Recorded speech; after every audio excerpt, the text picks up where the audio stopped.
আচ্ছা, আমাকে অবশ্যই জানিও তোমাদের বাড়িতেও কি এরকম কোনো নিয়ম আছে কিনা। আর বিশ্বকর্মা পুজো দেওয়ার ইচ্ছা অনেক দিনেরই ছিল। এবার এটা আমাদের প্রথম পুজো, সব কিছু নিজে হাতেই টুকটুক করে জোগাড় করে সমস্ত কিছু করেছিলাম। আসলে আমাদের শ্বশুরবাড়ির দিকে নিয়ম আছে যে আগের দিন রাতেই সমস্ত রান্নাগুলো করে রেখে পুজোর দিন কোনো রকম গ্যাস জ্বালানো হবে না, সেই খাবারই শুকনো করে বানাতে হবে আর পরের দিন সেটাই খেতে হবে। আয়োজনের মধ্যে কচু থাকাটা অবশ্যই ম্যান্ডেটরি, আর তার সাথে চাল কুমড়ো। আমি এর সাথে 5 রকম ভাজা ভেজেছিলাম। তোমাদের কার কার বাড়িতে এরকম নিয়ম আছে অবশ্যই জানিও। এটা আমাদের প্রথম পুজো, মানে বিয়ের পর আমাদের দুজনের এই ঘরে দেওয়া প্রথম পুজো। আমি আগে কোনো দিন দুজন মিলে এরকমভাবে পুজো দেইনি। এমনি ঘরের পুজো তো সবসময় করে থাকি, তবে ঠাকুর এনে এইভাবে মূর্তি পুজো দেওয়াটা প্রথম। অনেক দিনেরই ইচ্ছে ছিল দেওয়ার, আর তার সাথে নিজে হাতেই সমস্ত জোগাড়গুলো করেছি। যেমন ধরো মিষ্টি কুমড়া ভাজার সাথে পটল, আলু, কাঁকরোল, এই সমস্ত কিছু, নারকেল, এই সমস্ত কিছু ভাজা করেছিলাম। 1 ডেচকি কচু সেদ্ধ বসিয়ে দিয়েছি, কারণ আমাদের পরের দিন কিছুজনকে নিমন্ত্রণও করা ছিল, তো সকলের জন্যই রান্নাটা করা। কচুটা মোটামুটি সেদ্ধ হতে আধা ঘন্টা লেগে গেছে। 2 গ্যাসেই ধরিয়ে সমস্ত রান্নাবান্না করেছি, আর রান্না শেষ হতেও প্রায় 2টো বেজে গেছিলো। তবে 2 গ্যাসে ধরিয়ে দিয়েছি। প্রথমে ভেবেছিলাম ভাজাগুলো ভাজতে খুব একটা সময় লাগবে না, তবে ভাজতে ভাজতে বুঝতে পারলাম বেশ খানিকটাই সময় ভাজা ভাজতেও লাগে। ওইদিকে চাল কুমড়া বসাবো। চাল কুমড়াটাকে আগে থেকেই লবণ দিয়ে একটু মেখে রেখেছিলাম। সর্ষের তেলের মধ্যে তেজপাতা আর জিরে ফোড়ন দিয়েছি। এরপর জলগুলো ভালো করে যতটা নিংড়ানো যায় অতটা নিংড়িয়ে চাল কুমড়াগুলো লবণ দিয়ে আর একটু ঢেকে রাখলাম। 2-3 মিনিট ঢেকে রেখেছি। তারপর দেখছিলাম প্রচুর জল ছাড়ছে, তারপর একদম ঢাকনা খুলে দিয়েছি। সবচেয়ে বেশি খাটনির কাজ আমার এখানে লেগেছে চাল কুমড়োটা। বলতে গেলে কচুটা বানাতে একদমই সমস্যা হয়নি, কচুটা খুব তাড়াতাড়ি হয়ে গেছে। চাল কুমড়োটা শুকাতে প্রচুর টাইম লেগেছিল, তবে খেতেও দুর্দান্ত হয়েছিল। চাল কুমড়ার পুরো দায়িত্বটাই ও নিয়ে নিয়েছিল। মানে কালকে যদি ও চাল কুমড়া বানাতে হেল্প না করতো তাহলে সত্যি আরও অনেক রাত হয়ে যেত। ওইদিকে ঠাকুর কিনে সমস্ত সরঞ্জাম এনে আমি রেডি করে রেখেছি। প্রথমবার নিজে হাতে সব কিছু আয়োজন করবো বলে এক্সাইটমেন্ট প্রচুর ছিল আমাদের। দুজনেই বেশ উৎসাহ নিয়ে সব কিছু রান্নাবান্না জোগাড় করেছি। আর ওর কাছে এই অরন্ধনটা ভীষণ স্পেশাল। ওদের গ্রামের বাড়িতে খুব বড় করে এটা হতো, আর ছোট মানে বিয়ের পর থেকেই আমি এই অরন্ধনের প্রচুর কাহিনী ওদের মুখে শুনেছি, তো সেই জন্য ওর কাছে ভীষণ স্পেশাল। সেই জন্য চাইছিলাম সব কিছু খুব ভালোভাবে যেন হয়। বিশেষ করে এই নারকেল ভাজা, নারকেল বড়া এসব ছাড়া একদমই হয় না। তবে নারকেল বড়াটা আমার বানানো হয়নি, আমি নারকেল ভাজাই করেছিলাম। প্রতিটা রান্নাতেই নারকেল পড়েছে, যেমন ধরো চাল কুমড়া, কচুটাও খুব সিম্পলভাবেই বানিয়েছি।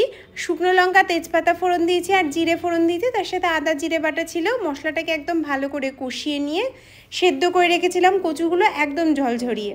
সেই জন্য কচুগুলো হতেও না খুব একটা সময় লাগেনি।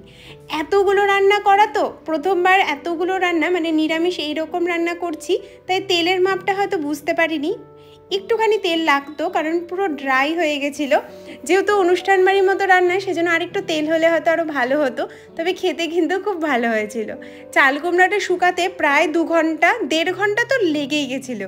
ভালো করে একদম শুকনো করে শুকাতে হবে। যত শুকনো করে ভাজা করে চাল কুমড়া করবে তত টেস্টি লাগে। আর এটা যেহেতু একদিন পুরো রাখতে হবে, সেই জন্য একটু ভালো করে শুকনো করেই রান্নাগুলো করা। এর সাথে করেছি মুসুর ডাল। মুসুর ডালটা 5 ফোড়ন, শুকনো লঙ্কা, তেজপাতা, কাঁচা লঙ্কা ফোড়নে করেছি। তবে এই মুসুর ডালটা মাখা মাখা খেতেও খুব ভালোই লাগে। মুসুর ডালটা একদম শুকনো করে ভেজে নিয়ে পরিমাণ মতো জল দিয়ে ঢেকে 10 মিনিট সিদ্ধ করে নেব, তারপর শুকিয়ে গেলে নামিয়ে নিতে হবে। এইদিকে কচু শাক আমাদের রেডি। সব থেকে ওর প্রিয় হলো কচু শাক। কচু শাকটা প্রচুর করা হয়েছিল আর একটুকু বাঁচেনি।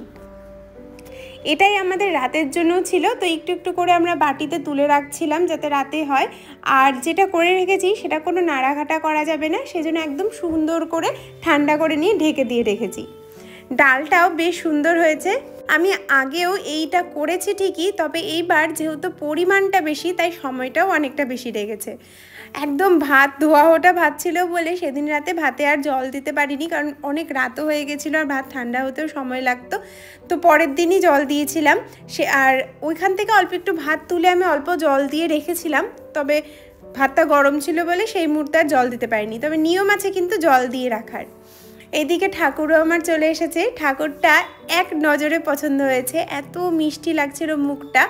তো মা আমাকে বলে বলে দিচ্ছিল সব কিছু, একটু একটু করে শুনে শুনে আমি জোগাড়গুলো করছিলাম। নিজে থেকে যতটুকু জানি আর যতটুকু শুনি ওই বুঝেই জোগাড়গুলো করেছি, বাদবাকি সমস্ত তো ঠাকুরমশাই করে দিয়েছে। ঘটের মধ্যে ওই একটু সিঁদুর মাখানো এই সমস্ত কিছু মাকেই করতে দেখেছি আর কি। আমের পল্লব, বেলপাতা সব কিছুই কালকে নিয়ে আসা, আর সকালবেলা শুধু দুবার তুলসী পাতা নিয়ে এসেছি।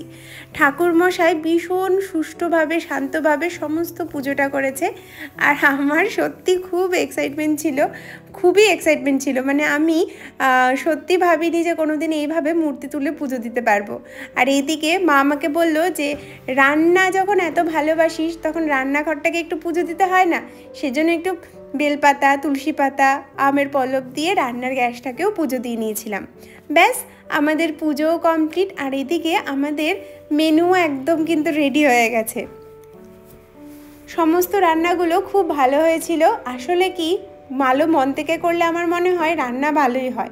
রান্নাতে একটু বেশি ধৈর্য লাগে এই যা, আর যেসব তরকারি বানানো হয়েছে তাতে ধৈর্য তো লাগবেই লাগবে। আর 5 রকম ভাজা, নারকেল আমি আবার একটু বড় বড় করেও ভেজেছিলাম। আজকের এই ছোটোখাটো বিশ্বকর্মা পুজোর ব্লগটা কেমন লাগলো অবশ্যই জানিও। বিশ্বকর্মা পুজো আসছে মানেই কিন্তু দুর্গা পুজোর শুরু। কে বলবে এই রবিবার মহালয়া আর পুজোটা অতিরিক্তই আগে। আমার মনে হচ্ছিল আর একটু অপেক্ষা হলে মনে হয় আরও ভালো হতো। তবে